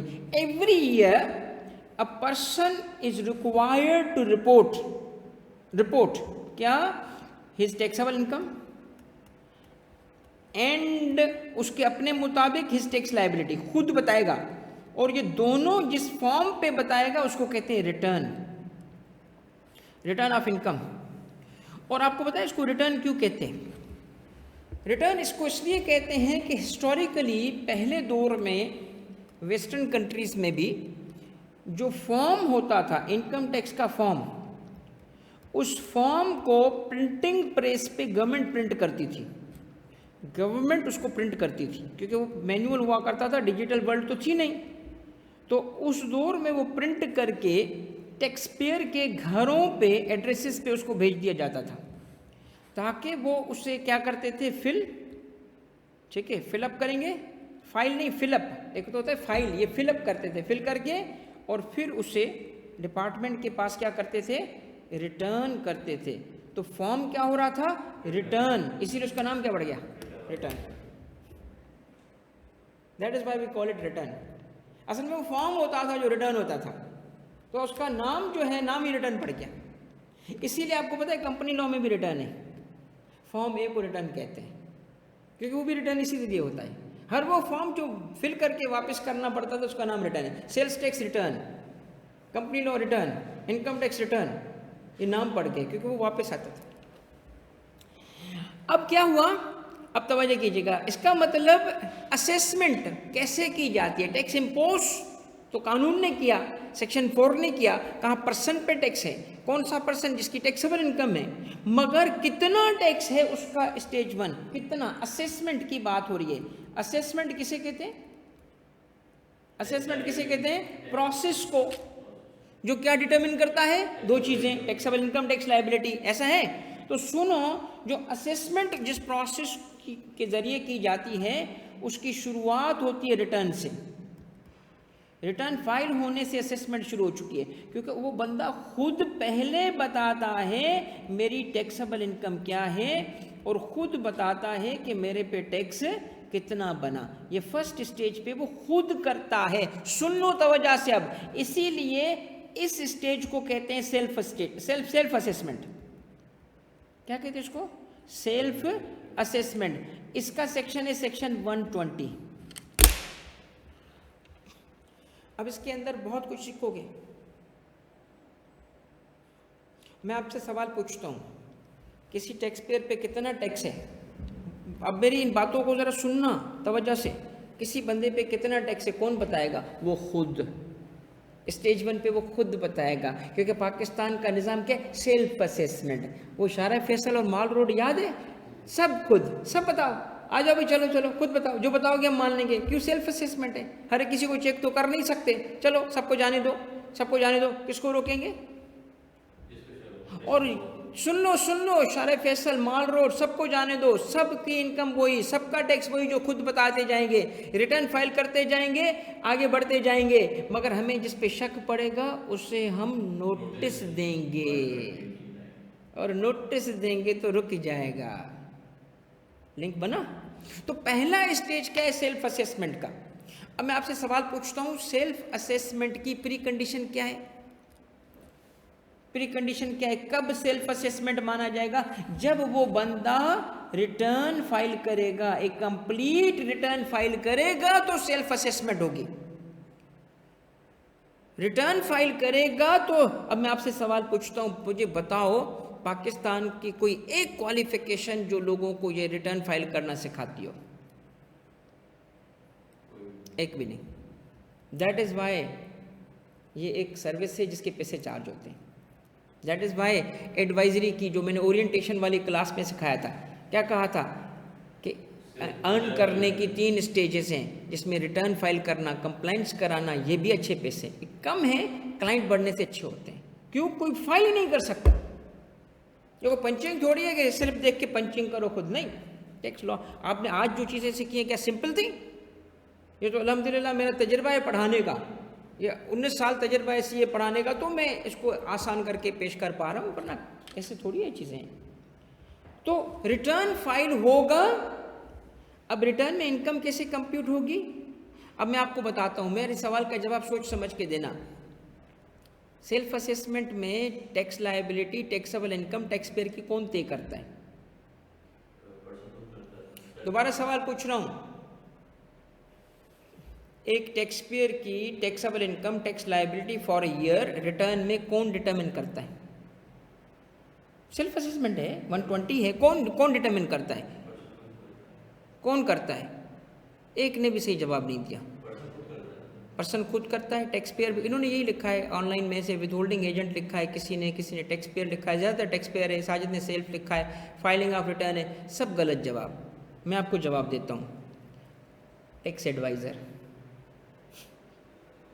अब भाई उसको क्या पता यार, कानून उसको कहता है खुद। अब वो खुद कैसे करेगा यार, उसको तो कुछ नहीं है, तो लीगली खुद है मगर हकीकत में तो एडवाइज़र है ना। अब यहाँ आते हैं उन लोगों के, ये मैंने उस ओरिएंटेशन में, इस दफ़ा की ओरिएंटेशन में जो चीज़ें कवर की हैं ना, मुझे खुद मज़ा आया था कि यार कंसाइज वे में मैंने बहुत चीज़ें बताई हैं। तो उसमें मुझे एक बात समझ आई, जो बच्चे को पहले दिन चाहिए ना गाइडेंस, वो मिल गई। तो उन बच्चों के लिए जिन्होंने नहीं देखी ओरिएंटेशन, मैं कहूँगा जाके ओरिएंटेशन देखना, पब्लिकली अवेलेबल है वो। तो मैं आपको बताना क्या चाह रहा था, उसमें एक बात बताई मैंने कि वो बच्चे जो इवन ITP नहीं बनेंगे क्योंकि ग्रेजुएशन नहीं किया, इनफॉर्मल एडवाइजरी वो भी कर सकते, इनफॉर्मल मेथड उसका। क्यों? ओ भाई रिटर्न तो फाइल कर सकते हो ना उसका, क्योंकि उसको क्या पता, आपको सिर्फ नॉलेज। ये वो डॉक्टर है जो बगैर MBBS भी क्लिनिक चला सकता है और उसको कोई मना नहीं कर सकता। ये वो इनफॉर्मल एडवाइजर, वो डॉक्टर है टैक्स का जिसको सिर्फ लॉ आना चाहिए। इसीलिए मैं पता क्या कहता हूँ, ये शायद वाहिद नॉलेज है जिसके लिए कोई डिग्री नहीं चाहिए। नॉलेज है तो पैसा है, नॉलेज स्किल सेट इसका थोड़ा डेवलप करना पड़ता है, लिखना, थोड़ा सॉफ्टवेयर का यूज़ करना, आयरिस का, ये थोड़ा सीखनी पड़ती है। बट प्रीडोमिनेंटली ये जो प्रोफेशन है ना, ये नॉलेज बेस्ड है, जानने के पैसे। इफ़ यू नो, पैसे कमा सकते हो, क्योंकि बाकियों को नहीं आता। सही है? तो इसका मतलब है सेल्फ असेसमेंट है। अब जरा मुझे एक बात बताएं कि अगर वो रिटर्न नहीं फाइल करे तो नॉन फाइलर है, रिटर्न नहीं फाइल किया, ऐसे केस में भी उसकी असेसमेंट होती है, ये बाद में आप पढ़ेंगे। उस केस में FBR उसकी असेसमेंट करता है खुद। वो कहते हैं अब हम बताएंगे कि तेरे पे, और वो कहते हैं, वो एक किस्म की एस्टिमेशन करते हैं और उसको कहते हैं बेस्ड जजमेंट असेसमेंट ऑर्डर। ये पूरा एब्रीविएशन में लिख रहा हूँ, आप असल लिखो, बेस्ड जजमेंट असेसमेंट ऑर्डर। इसका सेक्शन जो है 121 है, 121। इसमें बंदे की टैक्सेबल इनकम और टैक्स लायबिलिटी वो खुद नहीं, कमिश्नर इनलैंड रेवेन्यू, यानी FBR वर्कआउट करता है, और सेक्शन है 121। ओके, और इसे एक्स पार्टी असेसमेंट भी कहते हैं। एक्स पार्टी असेसमेंट क्या कहते हैं उसको? ये जो लॉयर होंगे उसको पता होगा। एक्स पार्टी का मतलब है एब्सेंस ऑफ पार्टी, वो बंदा आया ही नहीं, रिटर्न ही नहीं दिया तो नहीं आया ना, तो उसके एब्सेंस में ये हो रहा है। अब ज़रा सोचो इसमें टैक्सेबल इनकम कैसे वो वर्कआउट करेंगे, उनके पास तो डेटा ही नहीं है। कहते हैं नहीं, on the basis of available information हम करेंगे, available information and to the best of his judgement, on the basis of available information to the best of his judgement वो असेसमेंट करते हैं, on the basis of available information. भाई क्या base available information है? उसका bill तो पता है ना कि इलेक्ट्रिक से निकालो, ठीक है, उसकी परचेजेस तो पता है ना, वहाँ से निकालो। रेस्टोरेंट है, देखो सॉफ्ट ड्रिंक्स कितनी बेचता है। तो इस तरह असेसमेंट की जाती है। अब मैं एक बात बताऊं, ये जरा एब्रीविएशन तो पढ़ के दिखाओ, क्या है ये लिखा?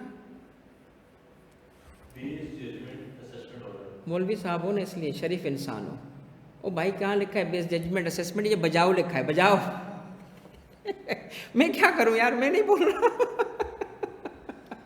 मैं नहीं बोल रहा है मैं क्या करूं यार, ठीक है, वो ऑडिट की बात अभी नहीं करो भाई, ठीक है भाई। बेस्ड जजमेंट असेसमेंट क्या, एक्स पार्टी बंदा नहीं आया। अब जरा तवज्जो कीजिएगा, तवज्जो। मैं आपसे कहता हूं कि एक बंदा दोनों में एक साथ नहीं आ सकेगा, या तो वो 120 में कवर होगा वहां, या तो 121 में कवर होगा। करेक्ट के इनकरेक्ट? MAK मैक अगर मोहम्मद अली खान है तो भी सही है, महमूद अहमद खान है तब भी सही है मेरा बच्चा। मुझे एक बात बताओ पहले, या तो करेक्ट इनकरेक्ट बताएं। एक बंदा एक वक्त में दोनों में नहीं आ सकता, या तो 120 में कवर होगा या 121 में कवर होगा। करेक्ट इनकरेक्ट बताओ। आपने करेक्ट कहा, शुएब ने करेक्ट कहा, बस बाकी चुप करके बैठे हैं। सब करेक्ट कह रहे हैं, करेक्ट कह रहे हो, सारे करेक्ट कह रहे हो। एक बंदा एक वक्त में, क्योंकि रिटर्न फाइल किया तो सेल्फ असेसमेंट 120, नहीं किया तो बेस्ड जजमेंट, या बेस्ड जजमेंट असेसमेंट या एक्स पार्टी 121। अब दोबारा सवाल देखना, गौर से सुनना। इसका मतलब है कि एक वक्त में वो एक जगह कवर होगा, या तो 120 में कवर होगा या 121 में कवर होगा। ये जुमला जिसको समझ आया ना सुन लो, आप आज टैक्स एडवाइजर बन चुके हो। क्योंकि टैक्स एडवाइज़र की लैंग्वेज समझ रहे हो। मैंने पता है क्या बोला है, 120, 121। अब आपको ये भी समझ आ गया कि 120 क्या है, आपको ये भी समझ आ गया 121 क्या है, आपको ये भी समझ आ गया कि फ़र्क क्या है। ठीक है, जब हम प्रोफेशनली बात करते हैं ना तो section, sub section, clause, sub clause का भी रेफरेंस हमें याद होता है। ये वो प्रोफेशन है जो हो जाएगा एफर्ट के बगैर भी। अब इन दोनों को कहा जाता है ओरिजिनल असेसमेंट। क्या कहा जाता है? क्योंकि ये अभी समझिएगा भाई, टाइम तो है ना थोड़ा सा, क्या मैं कंटिन्यू कर सकता हूं ऑनलाइन बच्चों? ओरिजिनल असेसमेंट, अब ओरिजिनल असेसमेंट में है दो, ओरिजिनल असेसमेंट में आती है दो असेसमेंट। ठीक है बेटा, मैं कंटिन्यू कर रहा हूँ, थोड़ा सा 5-10 मिनट दूंगा। ओरिजिनल असेसमेंट ताकि मैं कनेक्ट करूँ ना, आज पूरी बिल्डिंग बन जाएगी 122 नो की। अगली क्लास में उसकी लीगैलिटी, उसकी वीकनेसेस, फिर थर्ड क्लास में उसका एक्चुअल नोटिस, फोर्थ में उसका जवाब, फिर फिफ्थ जो होगी वो आप एक खुद प्रेजेंटेशन दे रहे होंगे मूट कोर्ट की। हमारा जो कोर्ट रूम बना हुआ है दूसरे क्लासरूम में, फिर उसको प्रेजेंट करेंगे आप केस को। ठीक है, तो इस तरह आप प्रोग्रेस करोगे। और याद रखिएगा, लॉ ऑफ टैक्स नोटिसेस का आधा कोर्स सिर्फ ये एक नोटिस है, क्योंकि काम ही ये है भाई, इसके हर एंगल से सीख लो, हर एंगल से सीख लो, इसको अच्छे तरीके से सीख लो 122 नो को। तो असेसमेंट जो है ओरिजिनल की दो किस्में बताओ। एक बंदा दोनों में से कैसे कवर होता है ये देखें बेटा, थोड़ी तवज्जो कीजिएगा। ये एक है बिल्डिंग, इसके दो दरवाजे, उसको दोनों में से एक से एंट्री मिल सकती है। ओके, दोनों से एक साथ नहीं आ सकता। यहां से आएगा तो उसको क्या फाइल करना है? फाइल क्या करना है? लाजिम है कि रिटर्न फाइल किया उसने, और अगर नहीं फाइल किया तो उसको किस दरवाजे से लाएंगे? इधर से। रिटर्न फाइल करेगा तो कहां कवर होगा? सेल्फ असेसमेंट में, और उसका सेक्शन है 120। और नहीं फाइल करेगा तो बेस्ड जजमेंट असेसमेंट में, और order was for order, order pass होता है इसका, बेस्ड जजमेंट असेसमेंट, और उसका सेक्शन है 121। और दोनों को हम क्या कहते हैं मिला के? क्योंकि पहली दफा दोनों में से एक में से शुरू में कवर होना होता है। ये घर क्या पहली मंजिल है, ये घर का पहला दरवाजा है जिससे एंट्री हुई है, ये पहला हॉल है, क्योंकि इस हॉल के बाद और भी हॉल से गुजरना पड़ता है। ये देखें ना, यहाँ तक जब आप आए ना तो ये इसलिए ओरिजिनल कहलाता है कि ये स्टेज 1 थी, और भी इसकी स्टेजेस हैं। तो इसको हम क्या कहते हैं? Why do we call it original assessment? Original assessment क्यों कहते हैं? क्योंकि शुरू में इससे गुजरना पड़ता है भाई, पहला जो है ना इधर से गुजरना पड़ता है, इधर से गुजरे तो दो में से एक में ना आना पड़ेगा, इसीलिए दो ओरिजिनल असेसमेंट है। अब सुने, दोनों में कोई गलती हो सकती है, हो जाए भाई। एक बंदे ने रिटर्न फाइल किया, जरूरी थोड़ी है कि रिटर्न सही फाइल किया, कम टैक्स दिया, फिर अच्छा बेस जजमेंट हो गई, जरूरी थोड़ी है कि उसने भी कंप्लीट की हो, मुकम्मल की हो, सही तरीके से की हो, कमी रह जाए तो फिर अंदाजे पे है तो फिर।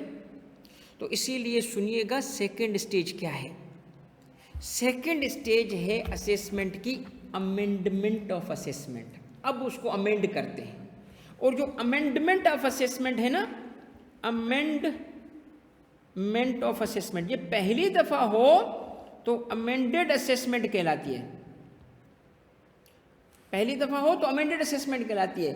और ये बार बार हो सकती है, सेकंड और थर्ड और फोर्थ और सब्सिक्वेंट टाइम हो तो फर्दर अमेंडमेंट कहलाती है। फर्दर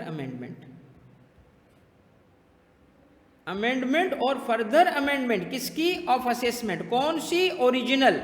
अब मैं आपसे कहता हूं असेसमेंट की 3 स्टेजेस बताओ, 3 स्टेजेस बताओ। असेसमेंट की स्टेज 1 ओरिजिनल असेसमेंट, दूसरी स्टेज अमेंडेड असेसमेंट, तीसरी स्टेज फर्दर अमेंडेड असेसमेंट। तो इन दोनों में फ़र्क क्या है? इन दोनों में फ़र्क ये है कि ये सिर्फ एक दफ़ा होगा, ये सब्सिक्वेंट जितनी दफ़ा ज़रूरत पड़ेगी होगा, as many times as necessary.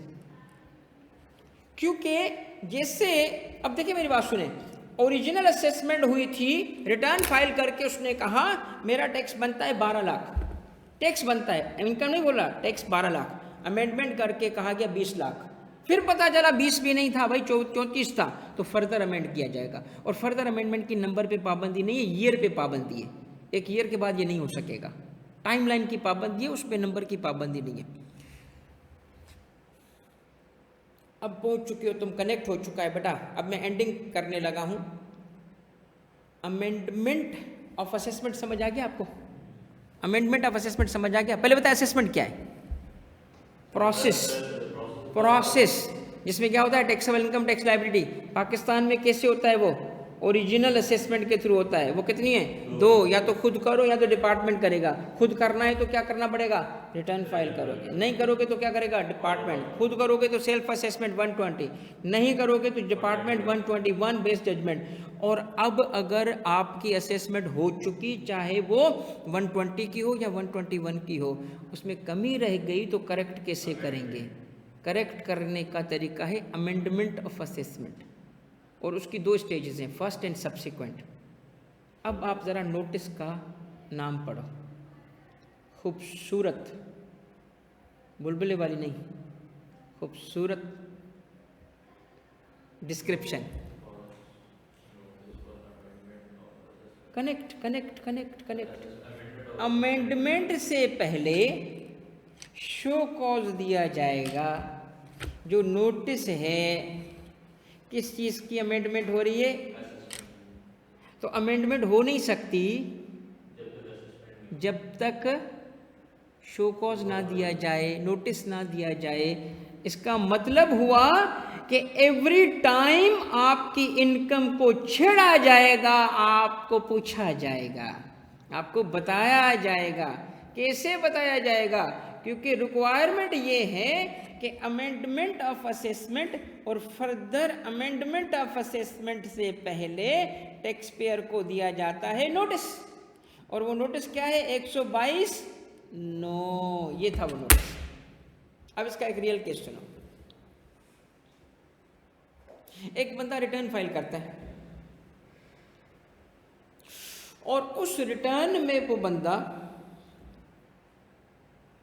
So connected now Rafael, thank you बेटा, he is saying so connected. अब कनेक्ट हो गया ना, पूरा लेक्चर डिजाइन हो गया ना, कनेक्ट हो गई चीज़ें कि कैसे कनेक्ट हुई। अब देखिए, एक मैं आपको एक केस पेंडिंग कर रहा हूँ, बस एक केस दे रहा हूँ, फिर हम एंड करें इसको। नेक्स्ट क्लास में हम पढ़ेंगे 122(9) की लॉ, लीगल पॉइंट्स, लफ्ज़ पढ़ेंगे, नोटिस की रिक्वायरमेंट्स देखेंगे, एक नोटिस सामने रखेंगे, तो चीज़ें बेटा इंशाल्लाह क्लियर, फिर उसका जवाब बनाना सीखेंगे। सुनिएगा एक बात, एक बंदे को नोटिस दिया गया, ये रियल केस बता रहा हूँ आप सबको।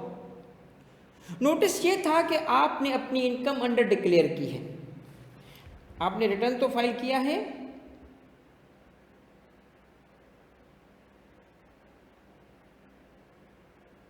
आपने रिटर्न तो फाइल किया है, मगर इनकम अंडर डिक्लेयर की है। आप सेल्फ असेसमेंट में आए तो हो, पहली मंजिल आपने, पहला पड़ाव आपका पास हो गया, दूसरे में हमने रोक लिया तुझे, क्योंकि हमें एक इंफॉर्मेशन है, और वो इंफॉर्मेशन ये है, और इंफॉर्मेशन ये है, सुनिएगा, कि आपके बैंक में ज़्यादा पैसे थे, कम बताए तुमने।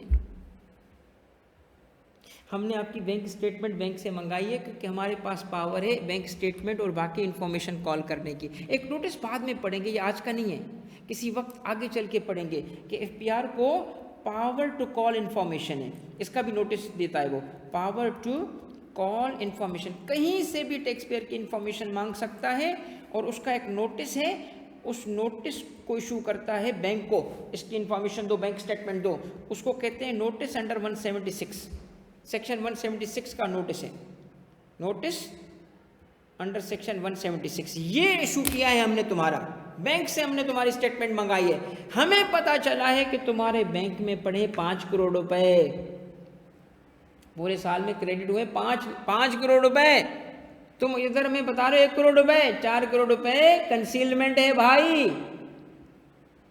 शोकाज इशू हो चुका है। कौन सा शोकाज भाई? 122(9) क्या बोल रहा है? 4 करोड़ को टैक्स करूंगा। बताओ रीजन, बताओ, तवज्जो करना, तवज्जो, और कनेक्ट होगा राफे, और कनेक्ट होगा, सुनना तुम।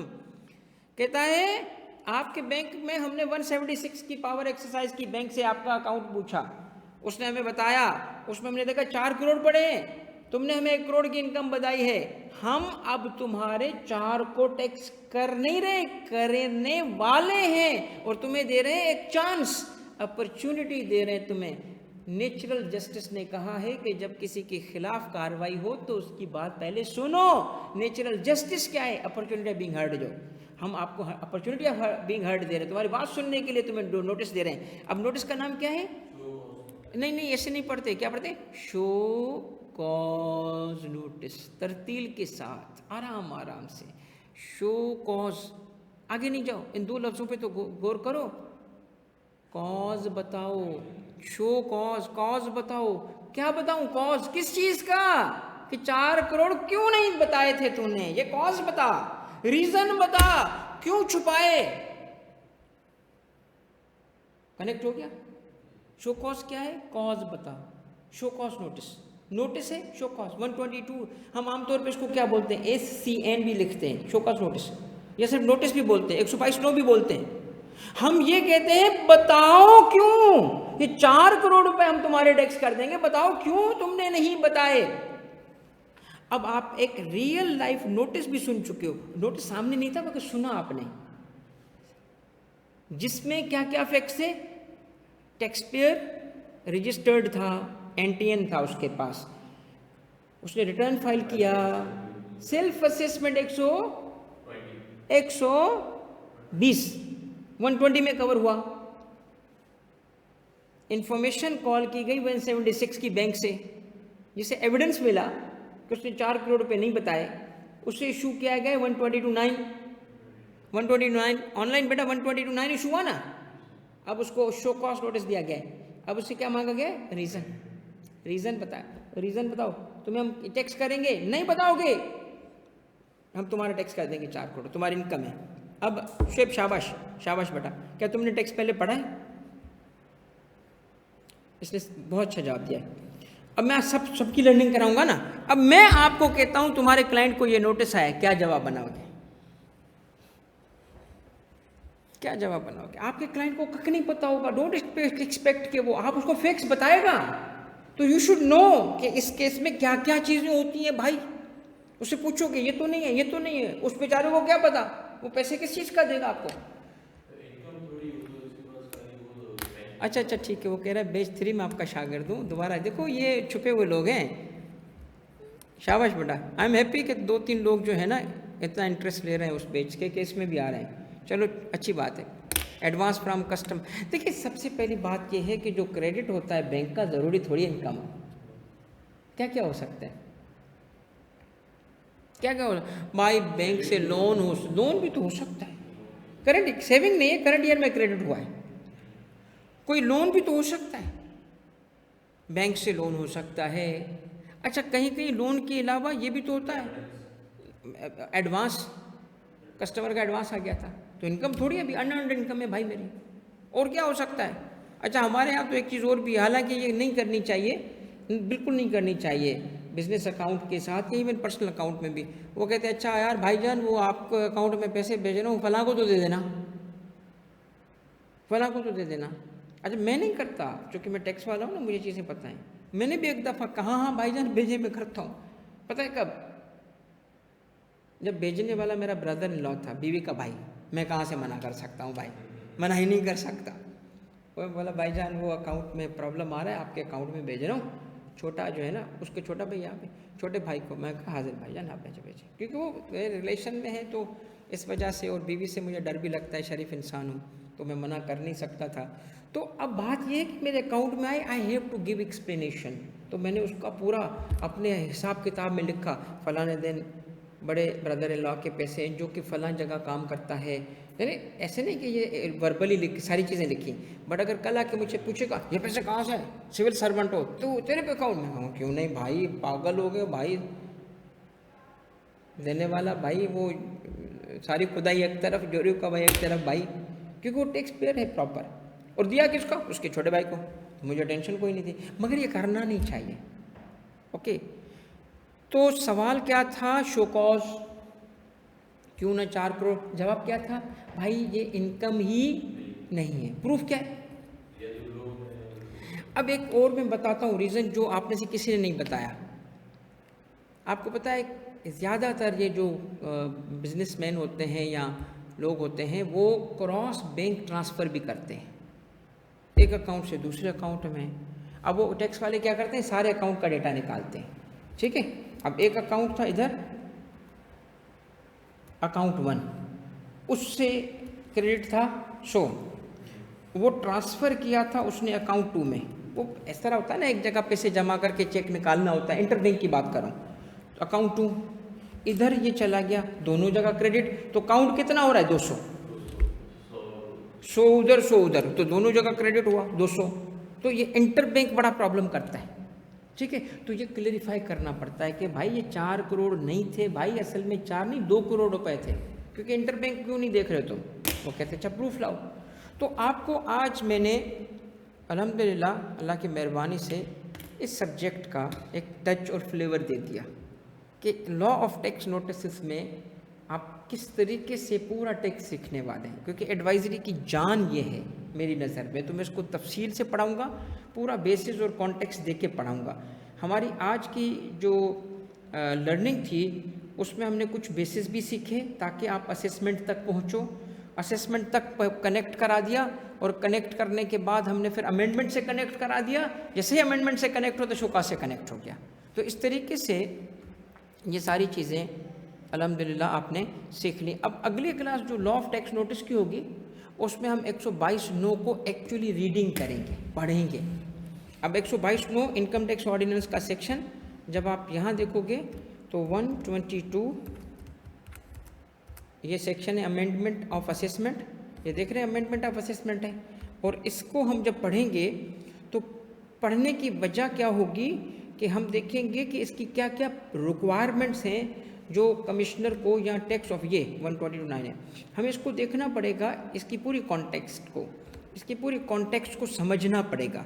समझ के जब हम इसको कवर करेंगे ना तो हमें पता चल जाएगा कि क्या 122(9) की रिक्वायरमेंट मीट की भी गई कि नहीं, क्या कोई ऐसी रिक्वायरमेंट थी जो इसकी मीट होनी चाहिए। तो मैं आपको जवाब दे रहा हूँ हाँ, इसमें टाइमलाइन होती है। टाइमलाइन ये देखें 80 डेज़ 180 डेज़ टाइमलाइन होती है। तो आपको चेक करना आ जाएगा नोटिस की लीगैलिटी। ऑलवेज नोटिस की कंटेंट, नोटिस की कंप्लायंस से पहले लीगैलिटी देखा करो, ठीक है। लीगल ऑब्जेक्शंस और मेरिट दो चीज़ें होती हैं। टेक्निकलिटीज़ ये बातें लॉयर्स को पता होंगी, जो नॉन लॉयर्स हैं वो सुन लें। जब कोई नोटिस आता है ना तो उसकी टेक्निकलिटीज़ भी देखी जाती हैं और मेरिट भी देखा जाता है। टेक्निकलिटीज़ का मतलब क्या है, किस सेक्शन के तहत इशू हुआ, सेक्शन मेंशन है कि नहीं है। अगर उस सेक्शन में 4 अलग अलग सब सेक्शंस हैं जो एक बात नहीं अलग अलग बातें कर रहे हैं, तो सब सेक्शन 4 मेंशन था या 3 मेंशन था या नहीं था, जो मेंशन था उसकी रिक्वायरमेंट पूरी हुई कि नहीं हो रही, ये लीगल रिक्वायरमेंट्स हैं। क्योंकि मैं वजह बताता हूँ कि अगर नमाज पढ़ना फ़र्ज़ है और अल्लाह हर जगह है तो किसी भी डायरेक्शन में पढ़ो ना। हम कहते पागल हो, काबतुल्ला की तरफ, काबा किबला इधर है भाई, अगर कोई और डायरेक्शन पढ़ोगे तो जूते खाओगे, इधर भी ऊपर भी। तो इसका मतलब है प्रोसीजर। तो ऐसे ही लॉ का प्रोसीजर है भाई कि अगर कोई है तो उसी तरीके से परफॉर्म होना चाहिए जिस तरीके से लॉ में लिखा है। तो लॉ में लिखा क्या है उसको पढ़ना ज़रूरी है। तो अगली क्लास होगी लॉ की कंटेंट, कि इस शो कॉज की क्या, इसको हम एक टर्म देते हैं। 2 चीज़ें होती हैं बेटा नोटिस की, टेक्निकलिटीज़ देखना, टेक्निकल एस्पेक्ट देखना कि वो रिक्वायरमेंट मीट करता है कि नहीं, और दूसरा मेरिट देखना। मेरिट का मतलब इशू कौन सा है, ठीक है। तो हम हर नोटिस के साथ यही करेंगे, टेक्निकलिटीज़ भी देखेंगे। अच्छा, अब आप जब टेक्निकलिटीज़ देखोगे ना, कभी कभी पता है आपको इंटरेस्टिंग चीज़ निकल आएगी। टैक्स अफसर की बात तो दुरुस्त है, मेरिट पे वो सही है, टेक्निकल गलत है। तो टेक्निकलिटीज़ में आपका क्लाइंट बच जाता है। टेक्निकलिटीज़ क्या है, टाइम गुजर चुका है। अब जब टाइम गुजर चुका है तो नोटिस आ ही नहीं सकता, हालांकि नोटिस सही चीज़ पे था। तो टाइम बार्ड हो चुका है, बार्ड बाय टाइम गया नोटिस इशू गलत हुआ है। तो फिर आप उसकी मेरिट पे जवाब नहीं दोगे, टेक्निकलिटीज़ पे जवाब दोगे, ठीक है। तो इसको हम आमतौर पे क्या लिखते हैं, प्रिलिमिनरी लीगल ऑब्जेक्शंस। जब जवाब बनाते हैं ना तो लिखते हैं preliminary legal objections. Legal objections इस पे हम करते हैं कि आपके नोटिस में ये फ्लॉ है, ठीक है। और ये बातें इसलिए आपको अजीब लग रही होंगी क्योंकि आपको लग रहा होगा यार टैक्स अफसर को हम चैलेंज करते हैं, और भाई वो कानून है ना, उसका वो भी गुलाम है, हम भी हैं। अगर वो फॉलो नहीं करेगा तो हम उसको ऑब्जेक्ट करते हैं, ठीक है। तो ये चीज़ें थी। अब अगली क्लास का भी मैंने आपको अंदाज़ा दे दिया कि क्या आने वाला है। नेक्स्ट क्लास हमारी जो होगी अब, यानी कल का दिन छोड़ के परसों, या वो एडमिन आपसे राब्ते में है, और मैंने पहले भी आपको कहा था कि व्हाट्सएप का इनफॉर्मल ग्रुप है, उसमें आइएगा। और अगर कोई ऐसा बच्चा है जो कि जिसको किसी का कांटेक्ट नहीं है और इस ग्रुप में आया हुआ है, अभी ऑनलाइन मौजूद है, तो प्लीज़ वो कम से कम बता दे ताकि मैं उसको कांटेक्ट डिटेल दे दूं। पर आई एम श्योर कि आप सब, चूँकि लिंक आपको ग्रुप में मिला होगा तो सब आपको ग्रुप में मौजूद होंगे। तो ये इसलिए बता रहा हूँ ताकि अगली क्लास का आपको पता चले। अब हमारी अगली जो क्लास होगी वो P3 की होगी, P1 P2 P3। P1 की भी एक क्लास हो गई और P2 की भी एक क्लास हो गई। अब हम आप P3 की, ये सारे कनेक्ट हैं। अब P3 क्या है? P3 क्या है? Tax litigation. टैक्स लिटिगेशन भाई, इसमें जो पिछली हमारी जो बैच के बच्चे हैं जिनको सीखने का बहुत शौक़ था, अच्छा आपको भी मैं ऑप्शन दूंगा, ये टेंशन ना लें। अगर आप कोई और बैच स्टार्ट करूंगा ना, आप एक दफ़ा रजिस्टर हो गए, एक दफ़ा फ़ी दी ना, अब आप मेरा हिस्सा हो, मैं आपको लेता रहूँगा। कोई टीम एडमिन मुझसे लड़ती है, मैं कहता हूँ नहीं भाई, सीखने का शौक़ है, एक दफ़ा फ़ी लो बस, फिर आप अगले बैच में भी आ सकोगे, मैं आपको आने दूँगा। तो वो जो पिछले बैच वाले हैं उनको भी ये एक्सेस मिलेगा अगर वो लाइव भी आना चाहें टैक्स लिटिगेशन का, क्योंकि टैक्स लिटिगेशन एक दफ़ा दोबारा चेंज हो रहा है, एक दफ़ा दोबारा फाइनेंस एक्ट में चेंज हो रहा है। तो पहली दफ़ा जो आपने पढ़ा था ना, जो ये उनसे बात कर रहा हूँ, एक दो बच्चे यहाँ पे मौजूद हैं सिर्फ, बाकी नहीं है। एक शायद शुएब आप हो और वो साजिद था। तो उसमें हुआ ये है कि दोबारा अभी फाइनेंस एक्ट में चेंजेस हो रही हैं। रिकॉर्डेड लेक्चर मिलेगा। हाँ बेटा, P1 हारिस मौजूद है। ये पोर्टल वगैरह जो होता है ना, जैसे CA का पोर्टल होता है, सेम यहाँ पे भी यूज़ होता है। आपको जितना सुने कम लगता है यार, ये देख भाई, चल भाई घर जा, वो पागल हो गया शुएब, कह रहे जितना सुने कम लगता है। चलो भाई, अब ये इस तरह है कि हम अब इंशाल्लाह जो नेक्स्ट क्लास होगी उसमें टैक्स लिटिगेशन की चीज़ें सीखेंगे, तो अपील का पूरा सिस्टम सीखेंगे, और जिसने पढ़ा भी था उसको दोबारा सीखना पड़ेगा, क्योंकि अब फाइनेंस बिल को आगे रखना पड़ेगा हमें। तो फाइनेंस एक्ट में शायद कन्वर्ट हो जाए, पता नहीं। अभी ये आज जैसे सिंध असेंबली में तो शायद पास हो रहा था, फेडरल का चेक करते हैं कि अगर हो गया है तो हम उसको बिल को की बजाय एक्ट को यूज़ करेंगे। बट बहरहाल जो पूरा आप में से ज़्यादातर तो ऐसे ही होगा कि बेसिक लेवल ही होगा, जैसे मैंने आज कवर किया। तो टैक्स लिटिगेशन का पूरा मैं आपको एक ओवरव्यू देके और किसी एक केस पे आके उसको कनेक्ट करूंगा कि देखें ये इस तरह चीज़ें बनती हैं, जैसे ग्राउंड्स ऑफ अपील वपील फाइल होने की। तो ये कल की बात है, हम कल यानी अगली क्लास में देखेंगे। ठीक हो गया? चले, थैंक यू वेरी मच, जज़ाकल्लाह, अल्लाह हाफ़िज़। इंशाल्लाह अगली क्लास में हम नेक्स्ट सब्जेक्ट को कवर करेंगे। ठीक हो गया? जज़ाकल्लाह बेटा, अल्लाह हाफ़िज़।